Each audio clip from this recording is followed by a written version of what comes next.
Terus jangka panjang yang memang lebih baik lokasi itu ya pindah. Setelah kurang lebih 2 pekan dari kunjungan Bupati Brebes ke tempat lokasi terdampak bencana, akhirnya tim BPBD dan tim Geologi Bandung Pusat datang, sesuai arahan dari Bupati Brebes, untuk mengecek tekstur tanah di lokasi bencana. Didampingi oleh pemerintah setempat, tim geologi menyusuri dan mengecek retakan tanah di lokasi bencana.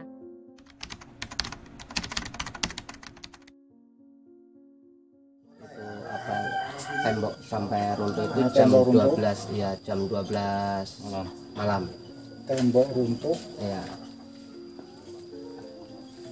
12 malam. Pada saat tembok runtuh tuh hujannya deras nggak? Ya, Masih deras ya? masih deras. Jadi itu. Terus Bapak meninggalkan itu jam berapa? Meninggalkan tempat itu jam 10. Jam 10-an ya. Iya, jam 10. Itu kan Kamis. Ya. Kamis pagi, siangnya itu masih Iya, ada gerak terus ya? masih ada gerak. Masih gerak terus Iya, ya? Jadi di Kamis masih gerak. masih. Terus bergerak lagi Hari Jumat. Jumat jam berapa itu? Geraknya? Pokoknya sampai sore lah.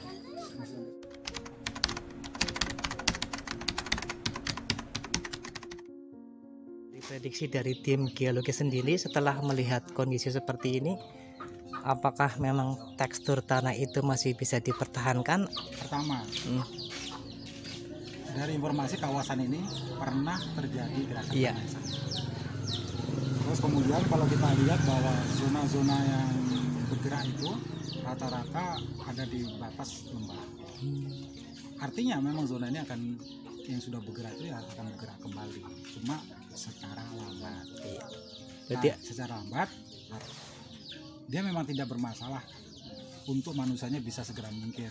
Tapi kalau Dievakuasi. tidak waspada, iya, bangunannya yang akan bisa. ditinggalkan. Jadi memang pergerakan tanah itu terus-menerus bergerak ya, Iya, cuman akan tidak bisa terus-menerus. diprediksi ya. Sesuai karakter, bukan persoalan bisa diprediksi atau tidak. Jadi ketika dia sudah membentuk, sudah pernah terjadi, dia sudah terbentuk bidang gelincir, bidang perosotan kalau bahasa umumnya. Oh iya. Di bawahnya itu. Nah ini kan yang tadinya tanah yang bergerak, yang kan ada tanah yang tidak bergerak di bawah. Oh yang Nah ini yang sudah bergerak ini itu menjadi zona lolos air. Jadi seperti itu. Jadi kalau kita berdiam di atas, ini kan kita seperti berdiam di zona yang sudah bergerak. Kenapa dia belum gerak? Setelah bergerak tidak bergerak lagi? Ya nunggu airnya datang lagi gitu loh. Jadi nanti karena ini sudah jadi zona luncuran, ya dia akan terus bergerak. Apalagi di sananya ada sungai. iya di bawahnya. Kenapa Ya. ada sungai? Karena airnya mau tidak mau berjalan dari atas ke bawah melewati jalur air.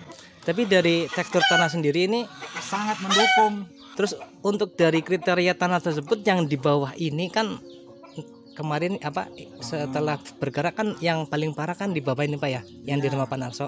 Itu apakah pergerakan tanahnya sama yang di atas itu sama atau memang karena Enggak, satu alur aja. satu alur begitu ya? Satu alur, karena itu kan alur airnya. Kebetulan itu di zona-zona cekung semua. Jadi kalau dari atas kita lihat itu berada di zona cekung itu.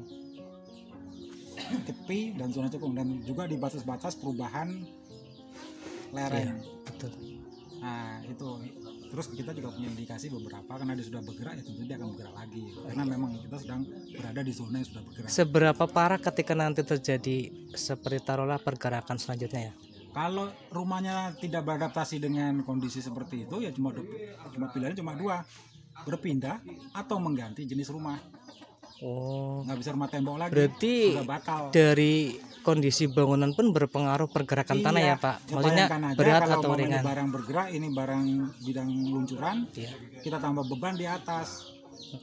Jadi begitu airnya berjalan, Bebannya berat, ya dia cepat akan gerakannya ya. mendorong.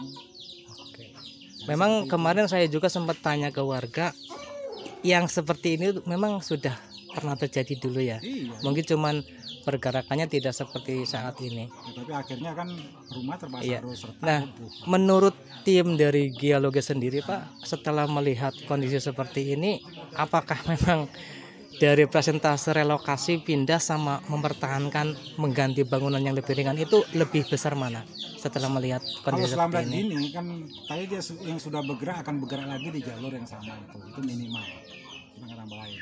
Itu yang pertama. Yang kedua, kalau mereka tidak punya alternatif untuk berpindah, mereka harus bersiap diri, selalu waspada saat hujan. Nah, sekarang tinggal pilihannya mau di sana atau mau pindah. Iya. Karena memang jalurnya memang jalur lembah, digeser aja ke jalur-jalur punggungan.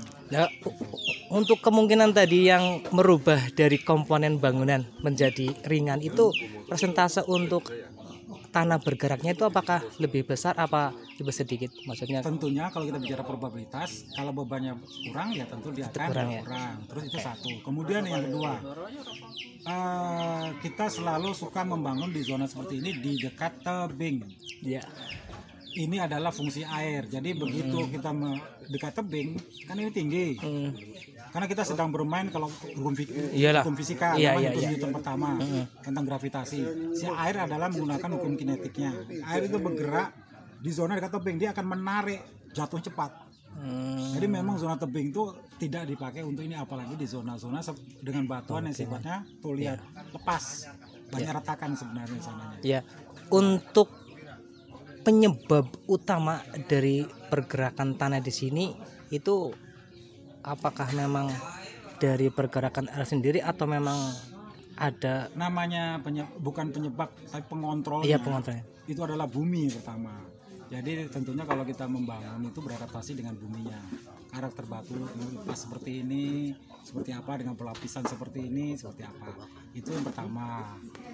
Kalau yang lainnya berarti bagaimana manusia harus beradaptasi, bangunan mau dibangun seperti apa yang bisa menyesuaikan dengan kestabilan tanah dan batunya. Oh, ternyata kalau tanah batu seperti gini ya, kalau pohonnya dicabut ya nggak ada pengikat lagi. Betul. Jadi zona-zona di atas itu memang zona lindung sebenarnya. Kalau mau hidup aman di bawah, zona atas harus dilindungi. Karena dia air dari atas turun ke bawah, masuk ke dalam tanah yang longgar. Karena biasanya di lereng itu ada ruang selesai masa lalu kan. Iya. Nah, airnya lewat bawah.